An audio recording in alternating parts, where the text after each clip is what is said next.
Assalamualaikum warahmatullahi wabarakatuh. Berjumpa kembali dengan pelajaran KN1 kelas 8. Sebelum pelajaran kita mulai, marilah kita buka bersama dengan bacaan basmalah. Semoga apa yang kita pelajari hari ini senantiasa mendapatkan ridho dari Allah Subhanahu wa Ta'ala. Bismillahirrahmanirrahim. Baik anak-anak, mengingatkan kembali pelajaran kemarin kita sudah membahas tentang hubungan NU dan Aswaja. Masih ingat? Iya. Kemarin kita membahas tentang bidang aspek keilmuan Aswaja, kemudian karakteristik warga NU, dan yang terakhir adalah tokoh-tokoh yang diikuti oleh NU. Pada kesempatan kali ini, kita nanti akan membahas tentang gerakan yang bertentangan dengan Aswaja.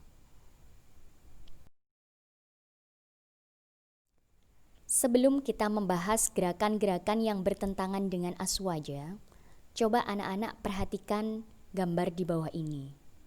Apa yang terlihat oleh kalian? Di situ ada keterangan ledakan bom bunuh diri di Surabaya.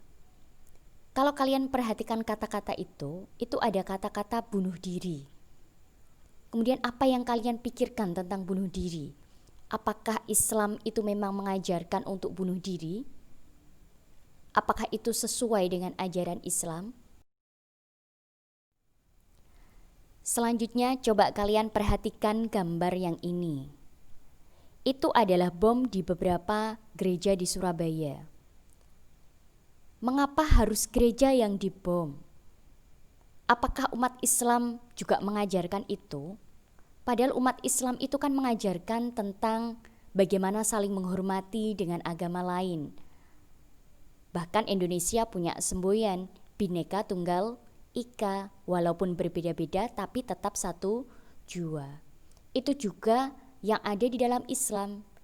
Jadi selalu menghargai sesama. Jika itu ada gereja kok dibom, siapa pelakunya?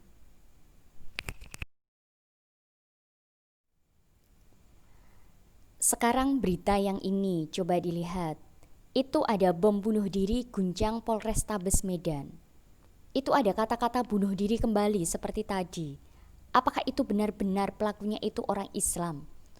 Orang Ahlus Sunnah wal Jamaah? Kira-kira dalam pikiran kalian itu bagaimana? Apakah memang Islam itu mengajarkan seperti itu?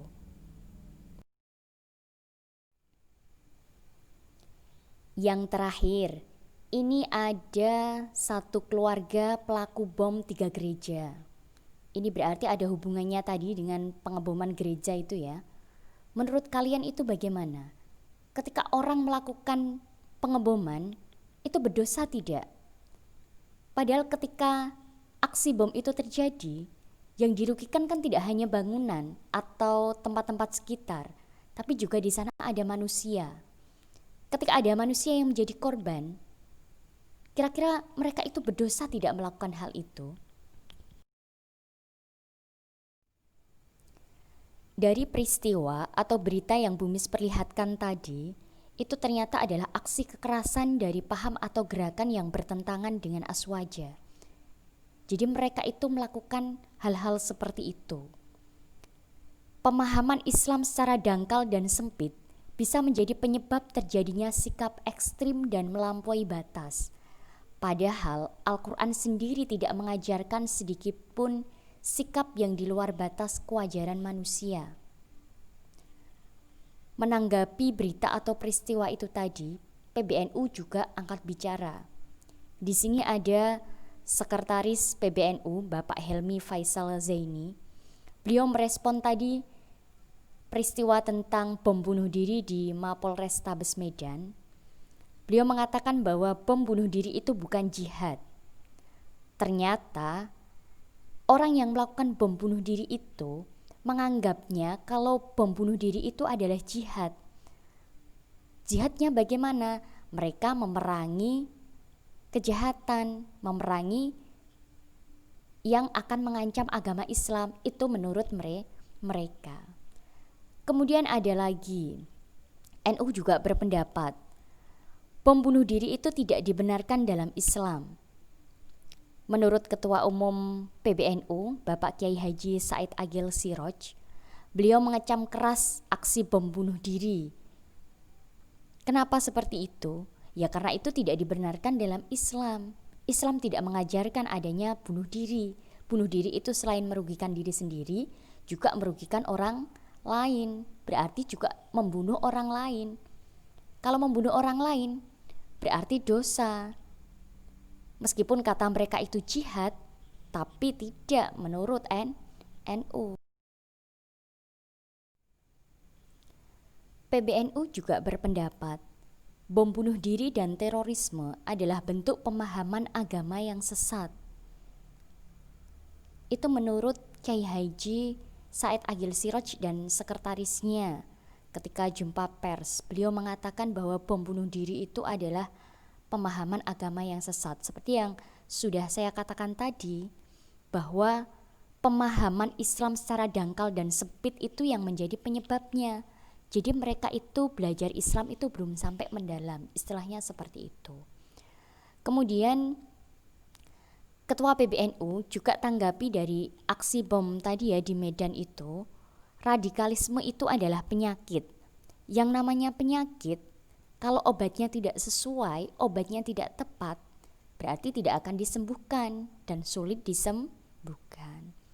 Jadi ini anak-anak, ini sekilas jadi pengantarnya Bumis tentang gerakan yang bertentangan dengan Aswaja. Jadi ini contoh-contohnya itu seperti itu. Jadi ada kegiatan radikalisme ekstrim, kegiatan ekstrim yang melampaui batas.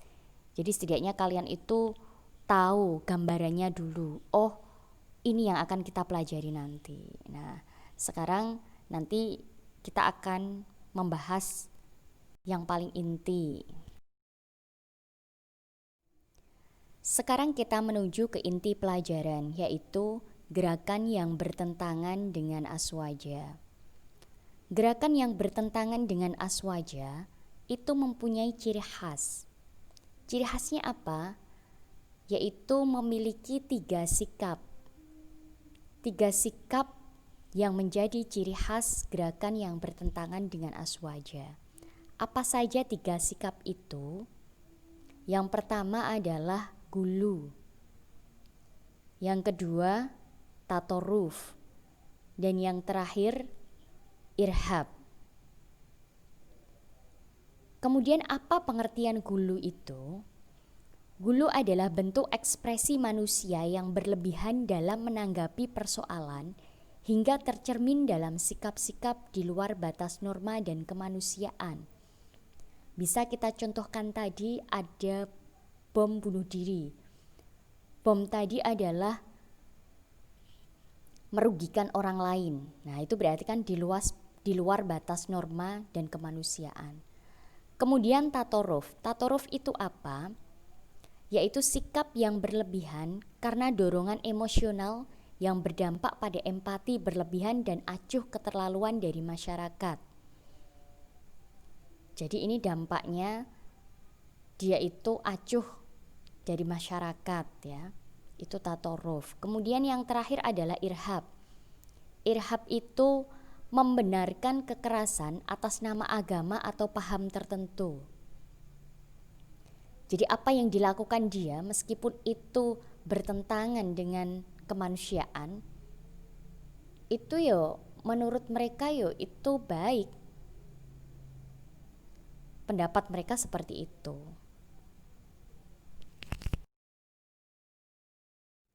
Selanjutnya, macam-macam gerakan yang bertentangan dengan Aswaja. Jadi apa saja toh yang gerakan yang bertentangan dengan Aswaja? Yang pertama adalah paham Wahabi. Yang kedua, paham Ahmadiyah. Yang ketiga, paham Al-Qiyadah Al-Islamiyah. Sekarang kita bahas yang pertama, yaitu paham Wahabi. Paham Wahabi itu ajarannya bagaimana? Nanti kita akan bahas, tapi sebelum ke sana, kita akan pelajari dulu tentang pendirinya. Siapa pendiri paham Wahabi? Pendirinya yaitu Muhammad bin Abdul Wahab bin Sulaiman bin Ali. Itu adalah pendiri paham Wahabi. Paham Wahabi itu juga sering disebut dengan Wahabiyah atau Salafi Wahabi. Itu sebutan dari paham Wahabi. Nah, paham Wahabi itu sebenarnya dari mana? Paham Wahabi itu adalah dari negeri Arab atau Hijaz. Sekarang ada pertanyaan. Mengapa paham Wahabi bisa berkembang di Hijaz atau Arab Saudi? Kenapa bisa seperti itu? Pada awalnya, paham Wahabi itu merangkul Raja Arab Saudi yang namanya Muhammad bin Saud. Beliau itu adalah penguasa pada saat itu, dan seperti gayung bersambut, penguasa atau Raja Arab itu pun mencari ulama yang sekiranya itu bisa menanamkan paham radikal dan ekstrim. Jadi untuk melenggangkan kekuasaan raja tersebut, raja itu harus mencari ulama yang bisa menanamkan paham radikal itu. Nah, ditemukannya lah paham Wahabi itu, dan akhirnya di negeri Hijaz atau Arab itu paham Wahabi berkembang. Kemudian para ulama di Indonesia itu khawatir karena paham Wahabi berkembang di Arab Saudi sana. Kemudian para ulama melalui Komite Hijaz itu mereka menemui Raja Abdul Aziz As-Saud dan meminta supaya masyarakat diberi kebebasan bermadhab, dan akhirnya itu berhasil. Jadi pada awalnya ketika paham Wahabi itu ada, kebebasan bermadhab itu tidak ada. Nah, para ulama di Indonesia itu tergerak hatinya, kenapa tidak boleh bermadhab? Nah, terus nanti pengikut Aswaja itu bagaimana? Akhirnya mereka mempunyai inisiatif untuk menemui raja dan mengungkapkan apa keinginannya supaya masyarakat itu bisa bebas untuk bermadhab, dan mereka pun berhasil. Seperti yang dijelaskan di atas, bahwa paham Wahabi itu adalah berkembang di negeri Hijaz atau Arab Saudi. Nah, kemudian bagaimana cara paham Wahabi itu masuk ke Nusantara atau masuk ke Indonesia? Jadi paham Wahabi tidak hanya di Arab sana, tapi ternyata juga sudah masuk di Indonesia. Caranya bagaimana? Yaitu melalui orang-orang Indonesia yang pernah belajar di Arab Saudi. Jadi mereka yang pulang belajar dari Arab Saudi kembali ke Indonesia mengajarkan ajaran-ajaran paham Wahabi itu kepada orang yang diajarkannya. Sedikit demi sedikit mereka mendoktrin dengan ajaran paham Wahabi tersebut. Nah, doktrinnya itu seperti apa?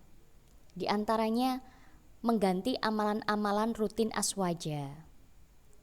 Kemudian menanamkan benih-benih permusuhan dan rasa sentimen pada para ulama Aswaja. Itu yang mereka doktrinkan kepada orang-orang yang diajar mereka. Dengan adanya seperti itu, para ulama juga khawatir. Makanya organisasi NU itu didirikan, yaitu untuk membentengi umat Islam di Nusantara supaya mereka tidak terpengaruh oleh paham Wahabi. Kita tadi sudah banyak membahas tentang paham Wahabi. Sekarang kita membahas tentang karakteristik paham Wahabi. Jadi dikatakan paham Wahabi itu jika bagaimana? Yang pertama, mengedepankan dalil nakli daripada dalil akli. Yang kedua, mengingkari ijma' dan menolak kias. Jadi mereka itu tidak menggunakan ijma' dan kias. Kemudian yang ketiga, tidak memperbolehkan taklid kepada ulama mujtahidin dan mengkufurkan kepada siapapun yang taklid kepada mereka. Jadi mereka itu hanya berdasar pada Al-Quran dan hadis, tidak mau mengikuti para ulama mujtahidin. Selanjutnya, memvonis kafir kepada orang yang bersumpah dengan menyebut nama selain Allah. Jelas ya? Selanjutnya, melarang keras bertawasul kepada Allah melalui perantara para nabi, aulia, dan orang-orang soleh. Ini maksudnya bagaimana? Jadi mereka itu melarang ketika orang berziarah seperti ke Wali Songo dan kepada para aulia yang lain. Jadi mereka itu melarang berdoa bertawasul, melarang ziarah kubur. Tidak boleh menurut mereka. Yang terakhir adalah menuduh pengikut aliran Asy'ariyah dan Maturidiyah bukan sebagai paham aswaja. Jadi kita ini yang mengikuti Imam Asy'ari dan Imam Maturidi dianggap bukan sebagai paham aswaja. Itu adalah karakteristik atau ciri dari paham Wahabi. Sekarang organisasi di Indonesia yang mempunyai ciri seperti paham Wahabi itu diantaranya adalah ada Al-Qaeda, Taliban, Abu Sayyaf, dan ISIS. Mungkin dari beberapa itu pernah kalian dengar ya. Kalau yang kemarin sempat tenar itu kan ISIS. Nah, mungkin kalian juga pernah mendengarnya. Itu adalah termasuk paham-paham yang punya ciri seperti paham Wahabi. Jadi anak-anak, itu tadi pembelajaran hari ini. Semoga apa yang kita pelajari hari ini itu bermanfaat bagi kita semua. Dan Bu Mis mohon maaf apabila ada kata-kata yang tidak berkenan di hati anak-anak semua. Terima kasih. Kita tutup bersama dengan bacaan hamdalah.